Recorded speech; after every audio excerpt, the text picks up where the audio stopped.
Hello, writers. Welcome back. Today, we are going to focus on using our conjunctions to make compound sentences in our location paragraph for our state report. So, exciting day. We get to start our state report. You're going to see how to use our template. You're going to get a template. I'll show you how to open that and make sure that you have it in your Google Drive to reference for later, as well as looking at some examples of compound sentences and ways that we can make our sentences flow nicely using our research. So please have handy your state research in front of you so that we will be referencing this. I will use mine as an example, but you should have yours too so that you can reference it, especially when you get to your independent task of writing.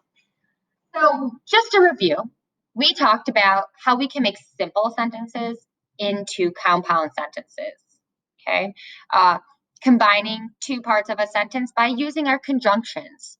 Remember our fanboys. We have for, and, nor, but, or, yet, and so are all conjunctions we can use to make our sentences longer and a little bit more complex. And remember, right before we use one of these conjunctions, we need to have that comma, a pause.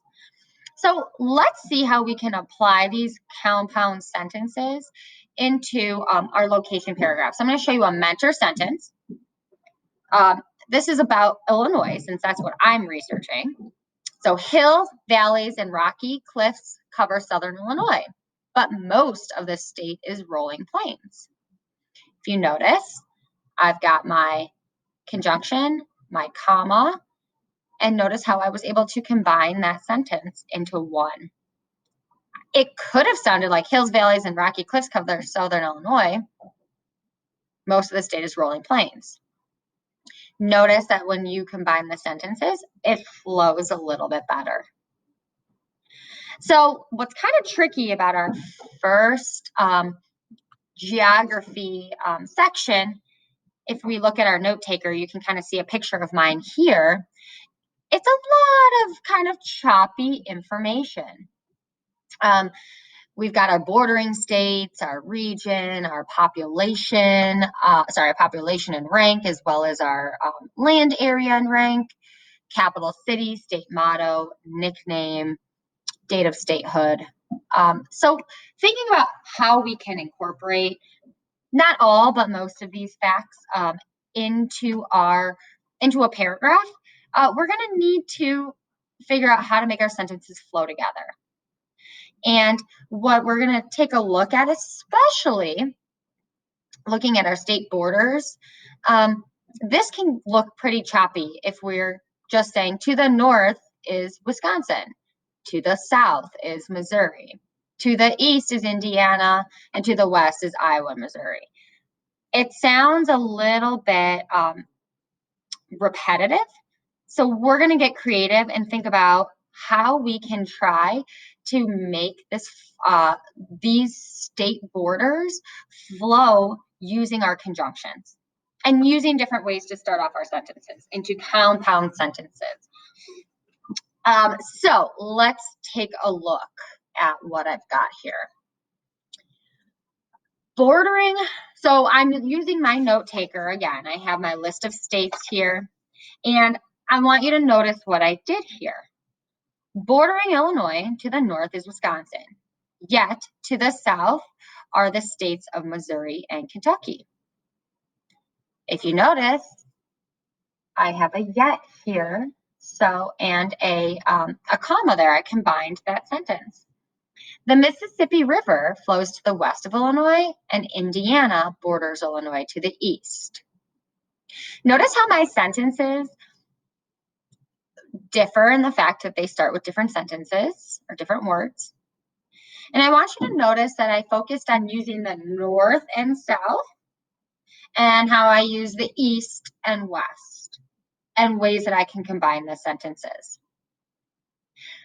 I'd like you to try that in your own writing. So pause the video, take a moment, and see if you can use your state borders to make at least two compound sentences putting your information in there. Now, thinking about once you have that kind of jotted down, I'm going to show you an example of a paragraph here that I've written about my state of Illinois, and I want you to notice the compound sentences that I used and how I was able to incorporate the rest of this information into my paragraph. So let's take a look at my writing. All right. You're going to get a template. Now, you will have another video with directions on how to get this template. And this will be where you will record your information, your state report. And notice that I have my headings and subheadings. So I'm going to find the location within the United States because that is my geography section.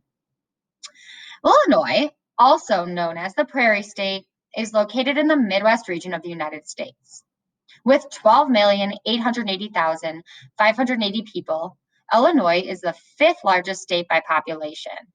It is the 25th largest state by land area, covering about 57,914 square miles. Hills, valleys, and rocky cliffs cover southern Illinois, but most of the state is rolling plains. Bordering Illinois to the north is Wisconsin, yet to the south are the states of Missouri and Kentucky.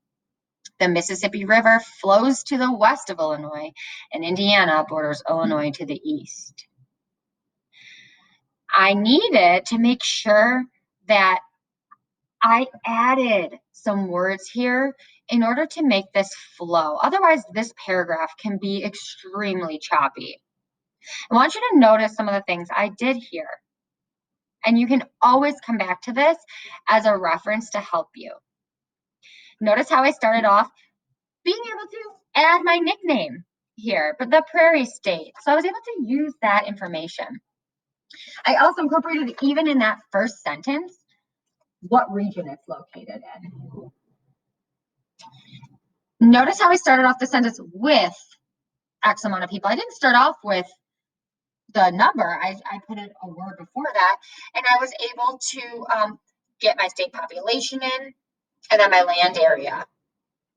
I included that sentence with the hills and valleys when I used that conjunction here, because we were talking about the land. So I thought that it would fit nicely.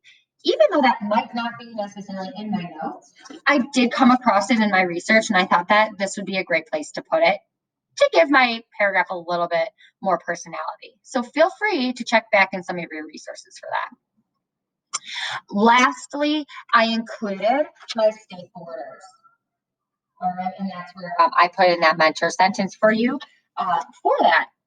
I did not put in the capital city, and I did not put in the state motto or the date of statehood.